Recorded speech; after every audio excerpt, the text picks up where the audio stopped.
Y además, con la gracia del Señor, proseguimos el comentario del Catecismo de nuestra Madre la Iglesia.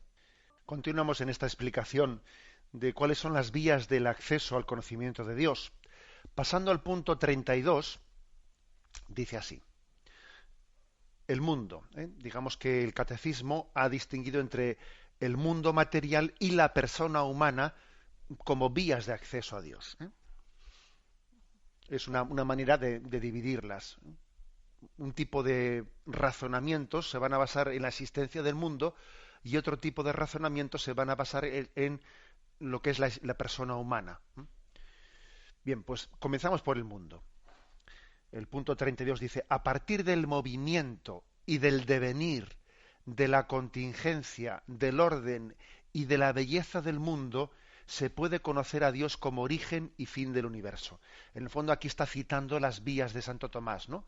Porque lógicamente el catecismo tampoco es que haga suyas la formulación que hizo Santo Tomás en el siglo XIII. Pues no, porque al fin y al cabo fue una explicación que dio un autor, Santo Tomás, que tampoco pasa a ser directamente, literalmente, palabra por palabra, parte de la fe católica. Pero sí, la gran intuición de Santo Tomás sí que está citada aquí. Dice, a partir del movimiento y del devenir, de la contingencia, del orden y de la belleza del mundo, se puede conocer a Dios como origen y fin del universo. Es decir, bueno, pues una de las formas entre estas afirmaciones que hace es que el orden del universo, la finalidad que vemos en el universo, ¿no?, que va hacia un progresivo perfeccionamiento, es una de las pruebas principales de la existencia de Dios.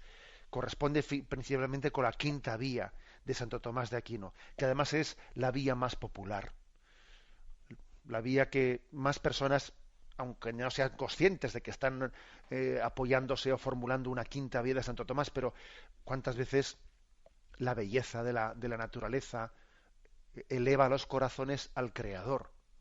Y en el fondo es la quinta vía de Santo Tomás. Ojo, que es una vía de pensamiento que también la habían formulado antiguos pensadores antes del cristianismo, o sea que Sócrates, Cicerón, Séneca ya habían hablado de que el orden de la creación está exigiendo la existencia de un creador, de un ordenador, de un ordenador. ¿Cómo se puede admitir que el orden increíble que existe en el mundo, los planetas, en las galaxias, puede ser producto meramente de la casualidad o del azar, ¿no? Es que hay que tener más fe para creer eso que la fe que haya que tener para creer en la existencia de Dios, ¿no? O sea, intentar explicar el orden del mundo, de un mundo que es tan complejo, meramente pues por un cálculo de probabilidades o por un principio de la casualidad, la verdad es que supone casi negar la razón.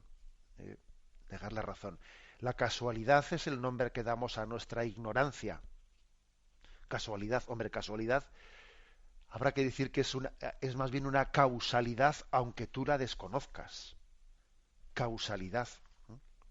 ¿Cabe decir que el orden se puede explicar solo por el azar? Imaginémonos, ¿no?, que el alfabeto tiene 28 letras, ¿no?, y que las recortemos en cartón, y cada letra está recortada y las mezclemos todas, y entonces dice uno, bueno, pues lanzamos esas letras al aire y podemos pensar en que pueden caer casualmente ordenadas de la A a la Z de esa manera. Pues uno diría, uff, vaya casualidad, ¿no? Vaya casualidad. ¿Cuántas veces hay que, según un cálculo de probabilidades, cuántas veces tiene que lanzar uno al aire las letras del abecedario para que salga escrito pues, casualmente en ese orden? Y uno diría, hombre, eso ya está entrando dentro de un cálculo de probabilidades que no es factible, ¿no? No es factible. Bueno, pues este ejemplo que he puesto se queda muy corto, si tenemos que compararlo con el cálculo de probabilidades que haría falta para que se explicase por el azar, el orden en cualquier pequeña parte del universo, que eso comparándolo, bueno, incluso recuerdo haber leído un estudio sobre el azar en el que se hacía una comparación con respecto al orden que existe dentro de un ojo humano, dentro de un ojo humano. Y entonces se ponía la siguiente, ¿no? La siguiente comparación. Cojamos el libro del Quijote y recortemos cada una de las letras del libro del Quijote. No digo palabras, sino letra por letra del libro del Quijote. Bueno, mezclémoslas todas, ¿no? Mezclémoslas todas. Entonces, lancemos al aire las letras del Quijote, de manera que al caer, hagámoslo muchas veces, de manera que al caer al suelo quede escrito por casualidad el Quijote tal y como Cervantes lo escribió, ¿no? Entonces, ¿cuántas veces haría falta, según el cálculo de probabilidades, lanzar de esa manera las letras para que fuese escrito el Quijote casualmente? Entonces, uno diría, pero bueno, ¿usted ha perdido el juicio o qué? Ha perdido el juicio. Eso es absolutamente imposible. El Quijote no puede salir por casualidad, por ordenamiento de unas letras. Bueno, pues exactamente que entendemos eso, lo entendemos hablando de este caso concreto, se queda bastante corto, según un cálculo de probabilidades, se queda bastante corto comparando con el orden de un solo ojo. Pero es que además el orden no se limita a un ojo, el orden se limita a una creación que es mucho más amplia. Un ojo es un pequeño orden comparando con el del cerebro y muchas cosas más en nuestro ser. Es decir, recurrir al argumento del azar para explicar el orden del mundo es que es irracional. Es irracional. Una cosa es afirmar el hecho de la evolución, que muchos científicos aceptan y también los creyentes pueden aceptarla, pero otra cosa es encontrar los factores últimos que expliquen la evolución, por ejemplo, ¿no? Bueno, nadie recurre hoy ya a la teoría de Darwin, ¿eh? La teoría de Darwin explicaba la evolución de las especies por la adaptación. Por la adaptación. Pero claro, Darwin no conocía que existe un código genético. Y hoy en día sabemos que el código genético es inalterable, de modo que por mucha selección natural que haya, no se puede explicar los factores secundarios, o sea, de las especies, es decir, cómo si alguien se ha adaptado a la naturaleza, luego eso cómo ha pasado a su código genético, ¿no? Por eso vino después del darwinismo, hacia finales del año 1930, se formuló el neodarwinismo, que también se conoce como teoría sintética, ¿no? Que se venía a decir que, bueno, da un paso más que Darwin, ¿no? Viene a decir que las mutaciones genéticas que se producen al azar, porque existen mutaciones genéticas, pues bueno, pues que al azar se producen, que podría ser, ¿no? Que sean seleccionadas naturalmente las mutaciones que han favorecido la adaptación al ambiente. Pero ¿qué ocurre? Oiga, que es que también la ciencia viene a demostrar que las mutaciones genéticas que somos capaces de conocer, todas ellas lo que hacen es degenerar. Uno en un laboratorio intenta pues a una mosca o a cualquier ser provocarle mutaciones genéticas, y todas las mutaciones genéticas que se han conseguido provocar lo que han hecho ha sido degenerar al ser, pero nunca se ha conseguido que una mutación genética perfeccione a un ser. Con lo cual también esa teoría sintética se da de bruces con lo que nosotros podemos percibir. Con lo que podemos percibir, con esa hipótesis materialista atea, la verdad es que choca con la realidad científica. Que aquí nadie ha sido capaz de que las mutaciones genéticas perfeccionen, sino que más bien lo que hacen es degenerarlo o convertirlo en un monstruo.